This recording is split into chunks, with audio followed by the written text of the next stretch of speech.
Nyt videoidaan vähän miten poimitaan puolukoita.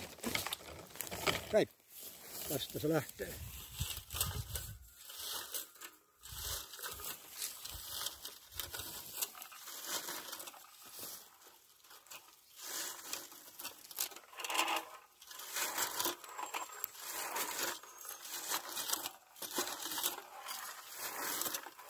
Niitähän tulee tässä. Ja litrakaupalla se minuutissa.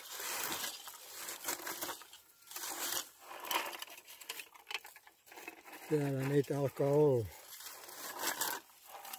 Meneekö jo kuvan ulkopuolella?